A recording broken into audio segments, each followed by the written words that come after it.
네, 우리는 무엇인가 잃어버렸다 찾아서 정말 기뻤던 그러한 경험들이 있을 것입니다.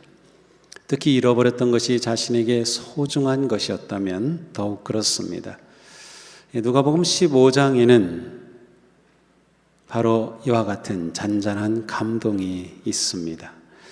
잃었던 한 마리의 양을 되찾은 그 목자의 기쁨이 있습니다. 남편의 사랑의 징표였던 잃어버린 동전 한 드라크마를 찾은 여인의 이야기가 있습니다. 그리고 오늘 우리는 또 다른 이야기를 만납니다. 오늘의 이야기는 우리 모두에게 매우 익숙한 내용입니다. 흔히 탕자의 이야기로 불려지는 그러한 말씀이죠. 우리 예전에 교회에 어려서부터 다니신 분들은 중고등부에서는 이제 가을이면 문학의 밤이라는 것을 했어요. 또 성탄절이 되면 또 성극도 하고요. 그러면 그때 했던 단골 메뉴가 바로 이 탕자 이야기입니다. 항상 그 마지막 클라이막스는 감동적인 장면이죠. 누더기를 걸친 아들이 아버지 품으로 안기는, 그래서 아버지가 탕자야 하면서 품을 벌리고 그 아들을 맞아주는 마지막 장면이 늘 감동적이었던 그러한 이야기이죠. 근데 사실 탕자라는 이름은 나오지 않습니다. 오늘 우리가 쭉 말씀을 들었지만 방탕한 아들이라고 하는 뜻으로 이 작은 아들을 이렇게 부른 것뿐이죠. 우리는 이 이야기를 너무도 잘 알고 있기에 이 말씀을 들으면서도 별로 기대가 되지 않거나 흥분되지 않을지도 모릅니다. 네, 이미 설교의 결론도 다 알고 계신다는 그러한 표정입니다. 하지만 저는 이 말씀으로 오늘도 설교를 합니다. 우리가 누가복음의 이야기, 누가가 전해준 복음의 이야기를 지금 계속 듣고 있는데 한 번 빼고는 전부 누가복음에만 나오는 말씀을 우리가 보고 있습니다. 이 탕자의 이야기로 알려진 이 말씀도 누가복음에만 나오는 그러한 이야기입니다. 자녀들을 키우다 보면 자녀들의 성격과 기질이 매우 다른 것을 알 수 있습니다. 어떤 아이는 더 내성적이고 어떤 아이는 더 책임감이 강하고 또 어떤 아이는 좀 더 모험심이 강하고 또 사교성이 더 좋고 각각 다른 그러한 성격과 기질을 가지고 있습니다. 오늘 이야기에 등장하는 이 가정에서도 그랬던 것 같습니다. 맏아들은 책임감이 강하고 성실하고 또 내성적이었던 반면에 이 둘째 아들은 굉장히 독립심이 강하고 모험심이 있고 또 도전적인 그러한 아들이었던 것 같습니다. 앞에 놓여 있는 이 그림은 렘브란트라고 하는 그 네덜란드의 화가가 그린 탕자의 귀환이라고 하는 그림입니다. 지금은 러시아의 상트 페테르부르크에 있는 한 박물관에 있습니다. 실제 크기는 사람 키보다 조금 크다고 하는데요. 탕자의 이야기를 정말로 은혜롭게 표현한 그러한 그림입니다. 이 그림이 많이 알려지게 된 또 하나의 계기는 헨리 노웬이라고 하는 그러한 20세기에 아주 훌륭하였던 영성가인 예수의 신부였습니다. 하버드 대학의 신학부 교수이기도 하였는데요. 2년간 교수 생활하다가 떠나서 장애인을 돌보는 그러한 공동체로 들어간 이야기는 아주 유명합니다. 근데 제가 그분의 삶을 쭉 보면 아마도 그 계기 가운데 하나가 이 그림을 만난 것이 아니었나 하는 생각을 해봅니다. 그림에서 무엇이 느껴지나요? 제가 일부 예배 시간에는 예배 끝나면 이 앞에 와서 좀 묵상하고 가라고 그랬더니 제가 보기로는 한 분만 딱 권사님 오셔서 이렇게 보시고 가시더라고요.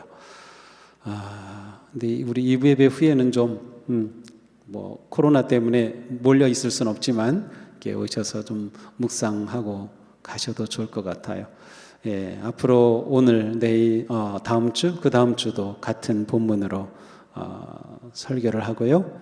그리고 제가 소개드린 탕자의 귀환이라는 이 책, 한국말로도 번역이 되어 있는데 이 책으로 또 원하시는 분들과 함께 독서 나눔을 하려고 합니다. 자, 어느 날 작은 아들이 아버지를 찾아와 이야기합니다. 아버지, 드릴 말씀이 있습니다. 아버지의 재산 가운데서 제게 돌아올 유산을 주십시오. 만약 우리에게 이런 일이 일어난다면 어떻게 할까요?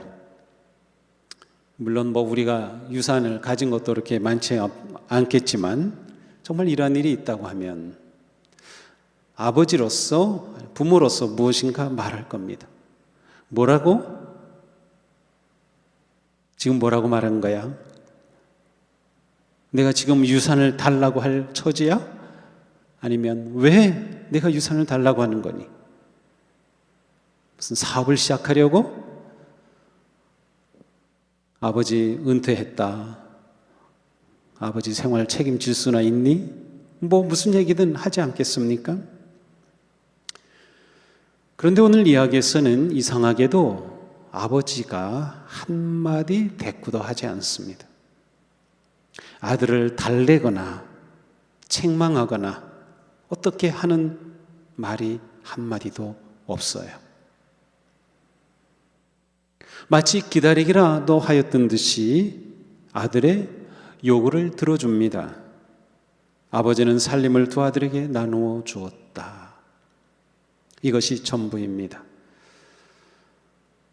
작은 아들은 자기의 몫을 챙기기가 무섭게 먼 지방으로 떠났습니다. 어딘가 어색하면서도 아주 기묘한 분위기의 이 말씀은 우리의 관심을 더 끕니다. 자, 이 작은 아들의 행동과 아버지의 반응을 우리는 어떻게 받아들여야 할까요? 예수님께서 이 말씀을, 이 이야기를 하셨을 때 그 이야기를 들었던 그 청중들은 무슨 생각을 하고 어떻게 느꼈을까요? 고맙게도 우리와 똑같이 궁금해했던 사람이 있었습니다. 케네스 베일리라고 하는 신약학자입니다. 이번은 흥미롭게도 레바논에 있는 베이루트에서 근동신학대학에서 성서신학 주임으로 오랫동안 가르쳤고 이제 은퇴 후에는 미국의 몇몇 신학교에서 가르쳤어요. 마지막에는 많이 알려진 풀러 신학교에서도 가르쳤던 분입니다. 장로교 목사님인데요. 이분이 오늘 우리가 읽은 이 누가복음 15장의 말씀을 깊이 이해하기 위해서 무려 15년 동안에 걸쳐서 그분이 이제 중동 지역에서 이렇게 교수 생활을 하셨으니까 여러 나라를 방문할 때마다 사람들에게 물어봅니다. 모로코에서도 그렇고 인도에서도 수단, 터키 이런 곳곳에서 사람들을 만나면 오늘 우리가 들은 이 말씀, 이 이야기를 이렇게 들려줍니다. 그리고 물어봅니다.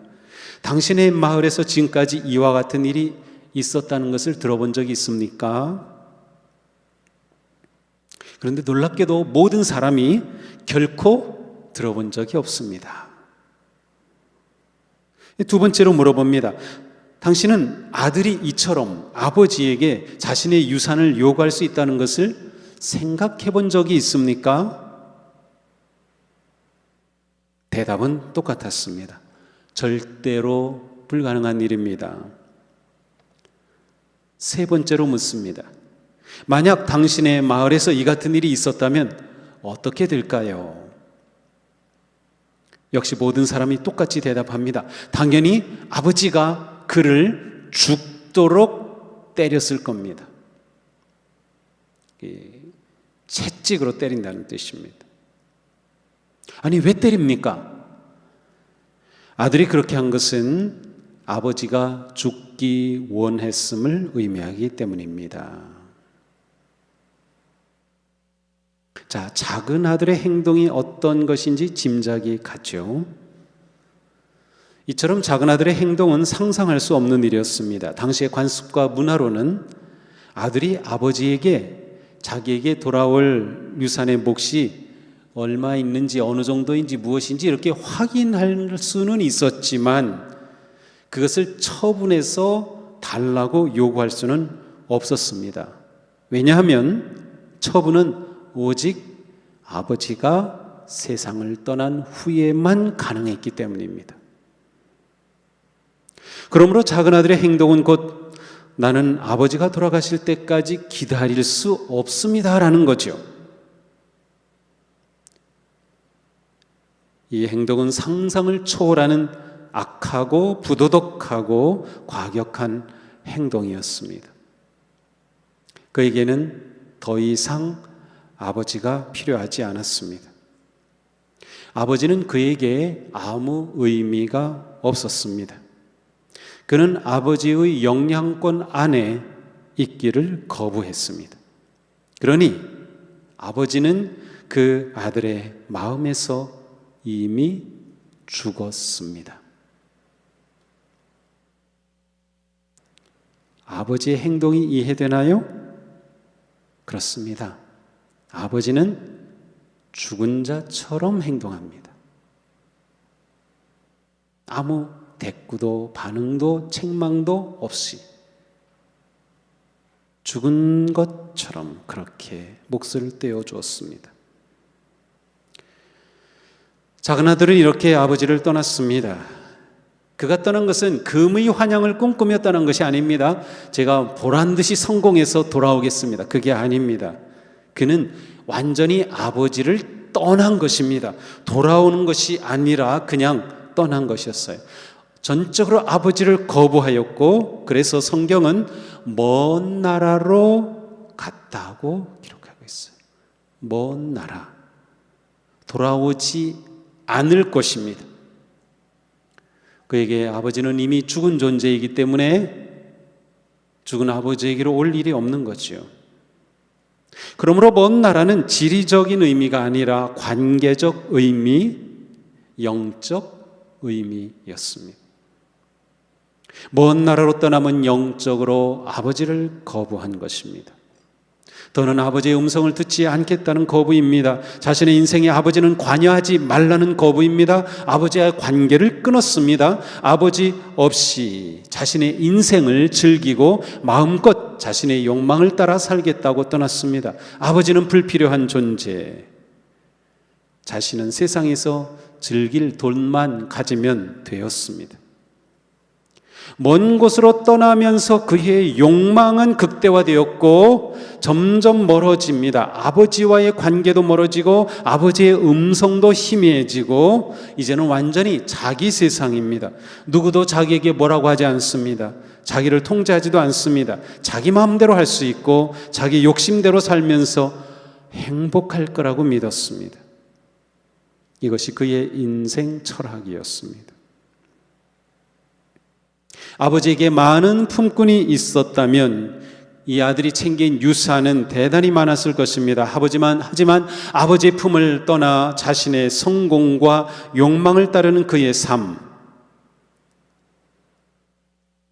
성공, 승진, 인정, 재물, 향락을 추구하는 그의 삶이 무너지는 것은 시간 문제였습니다.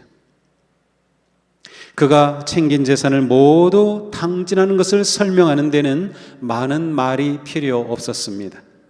13절 한 구절에서 떠났다, 그리고 먼 지방으로 가서 거기에서 방탕하게 살면서 그 재산을 낭비하였다, 이 한마디가 떠난 그의 결론의 전부입니다.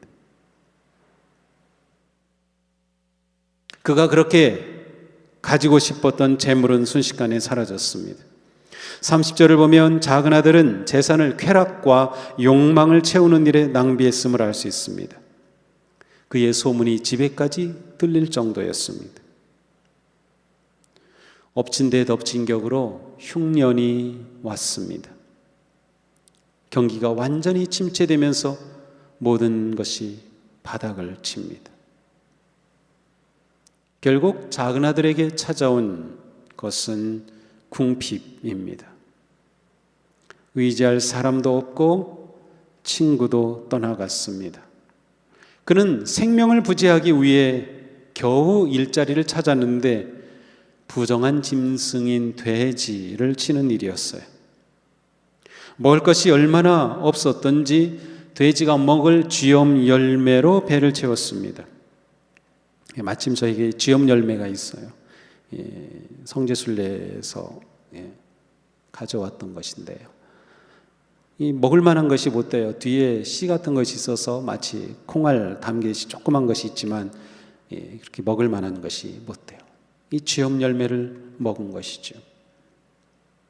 그가 돼지를 쳤다, 돼지가 먹는 것을 함께 먹었다는 것은 그의 상태가 얼마나 심각한지를 말해줍니다.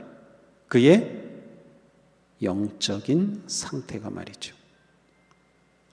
누더기가 된 작은 아들의 모습은 그의 황폐해진 영혼을 숨김없이 드러냅니다. 그의 상태는 바로 영혼의 흉년이었습니다. 그의 문제는 경제적인 문제 이전에 아버지를 떠난 영혼의 문제였습니다. 그의 문제는 배고픔의 문제 이전에 탐욕에 빠진 마음의 문제였습니다. 이 지점에서 나오는 단어는 하나하나가 작은 아들의 영적인 상태를 그대로 드러냅니다. 방탕, 낭비, 탕진, 흉년, 궁핍, 창력, 돼지, 쥐엄 열매, 굶주림. 이 단어는 각각 아버지의 품을 떠난 아들의 상태를 드러냅니다. 아버지의 품을 떠났을 때 찾아오는 것은 바로 인생의 허무와 좌절, 그리고 죄악과 영혼의 황폐함이었습니다. 그의 인생은 탕진되었고 그의 마음은 황폐해졌고 그의 영혼에 흉년이 찾아왔습니다. 기쁨과 만족 없는 삶의 피곤함만이 그를 덮쳐왔습니다. 그는 고통 가운데서 한탄합니다. 나는 여기서 주리어 죽는구나. 세상의 쓴맛과 배반과 좌절, 실패와 범죄와 영적 타락을 한탄하는 한 시기였습니다. 그의 영혼은 이렇게 메말라 죽어가고 있었습니다. 이러다가 더는 소망 없는 상태로 완전히 떨어지고 말 것 같습니다. 그런데 어느 날 작은 아들은 자신의 처지를 생각하다가 깜짝 놀랍니다. 아니, 내가 왜 여기서 이러고 있지? 영혼의 메마른 사망의 음침한 골짜기에서 작은 아들이 정신을 차립니다. 이에 스스로 돌이켜라고 하는 17절에서 스스로 돌이킨다는 말은 세번역의 표현처럼 제정신이 돌아왔다는 것입니다. 이는 그가 자신의 참 모습, 지금의 그 모습을 깨달았다는 뜻입니다. 자신의 영혼이 황폐해졌음을 보기 시작했습니다. 자신이 돼지 우리에 버려졌음을 깨닫습니다. 이렇게 제정신이 들자 그의 마음에 떠오른 것,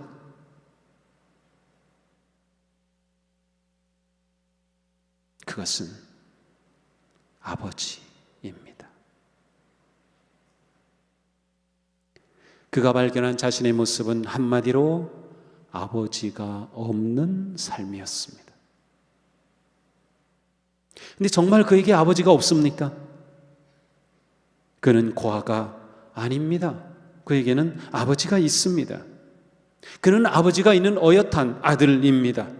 그것도 부자 아버지의 아들입니다. 그런데 지금 그는 먼 나라에서 거지가 되어 돼지 같은 삶을 살고 있습니다. 그는 중얼거립니다. 내 아버지 집에서는 품꾼조차 먹을 것이 남아돌고 있는데 아들인 나는 여기서 굶주려 죽는구나. 그의 입에서는 자신의 처지에 대한 한탄과 후회와 통곡이 쏟아져 나옵니다. 그는 지금 자신이 있어서는 안 될 곳에 있음을 깨달았습니다. 그는 아버지 집이 마땅히 자기가 있어야 할 곳인데 더러운 돼지와 함께 죽어가고 있는 비참한 자신을 보았습니다. 이 깨달음이 그에게는 영적인 각성의 시작이었습니다. 자신을 발견한 탕자의 입에서 나온 고백의 핵심은 아들인 나입니다. 아들인 내가 여기서 굶주려 죽는구나. 자신이 아들이라는 것을 생각하게 되었습니다. 자기에게 아버지가 있다는 사실, 자기는 그 아버지의 아들이라고 하는 자신의 정체성을 생각하기 시작했습니다. 방탕과 절망과 실패의 끝자락에서 그는 인생에서 가장 중요한 것을 깨달았습니다. 자기에겐 아버지가 있으며 자신은 그 아버지의 아들이라는 것입니다. 그러나 이것이 다가 아닙니다. 그가 깨달은 또 다른 자신이 있습니다. 그것은 죄인인 자신입니다. 자신이 죄인임을 깨달은 작은 아들은 생각합니다. 내가 하늘과 아버지께 죄를 지었습니다.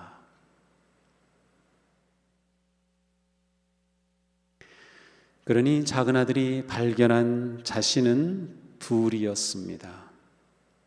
아들이면서 죄인인 자신입니다. 아들이 원래 그의 정체성이라면 죄인은 타락한 현재의 모습입니다.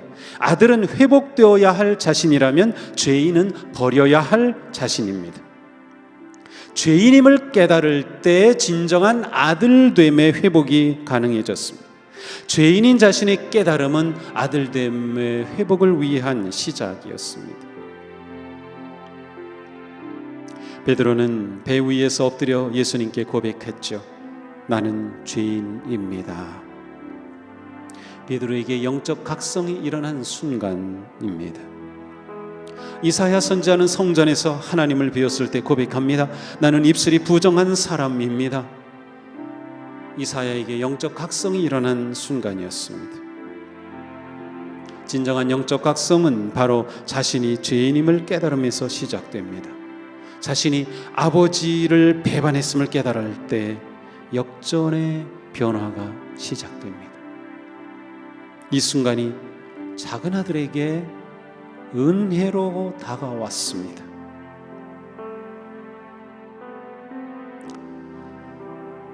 사랑하는 성도 여러분, 지금 우리의 영혼은 어떻습니까? 우리의 영혼은 아버지 안에서 평안합니까? 우리의 영혼은 아버지 안에서 풍족합니까? 궁핍함으로 광야의 길을 걷는 것은 아닙니까? 혹시 먼 곳으로 달려가는 것은 아닙니까? 아버지가 보이는 곳에 계신가요? 아버지의 음성이 들리는 곳에 있나요? 코로나19에 묻혀서 왕이신 하나님의 아들, 딸인 정체성과 자존감을 잃어버리고 있는 것은 아닌가요? 세상이 뭐라 하든 세상은 결코 우리에게 참된 만족과 기쁨과 소망을 줄 수 없습니다. 우리가 하나님의 자녀인 정체성을 회복하고 죄인임을 깨닫고 인정할 때 참 생명의 삶이 열립니다. 자신이 돼지와 함께 지내며 돼지 같은 것을 먹고 있는 삶, 그것으로는 결코 인생의 굶주림을 채울 수 없습니다. 우리에게 참 만족과 평안과 기쁨을 줄 것은 오직 아버지의 집뿐입니다. 내가 원래 누구였는지 잊지 마십시오.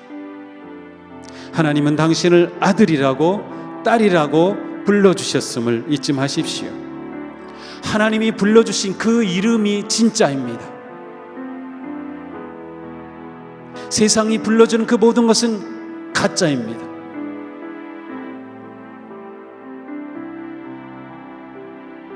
너는 실패자야. 너는 졌어. 그렇게 해서는 안 돼. 내 인생은 잘못 산 거야. 너는 가치가 없어. 세상이 주는 그 어떤 이야기도 거짓입니다.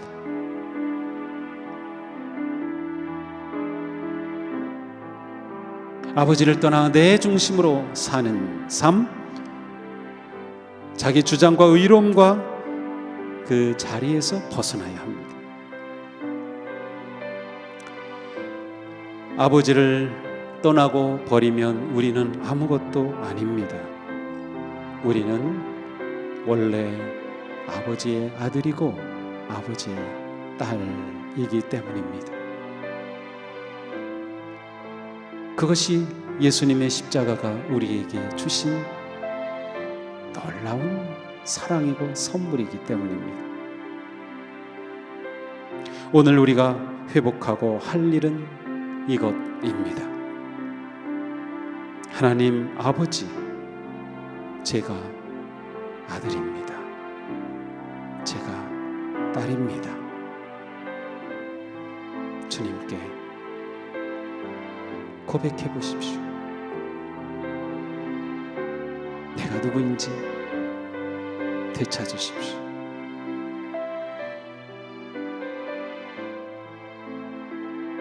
아버지가 생각나고 보이는 그 자리에서 거룩한 변화는 시작될 것입니다.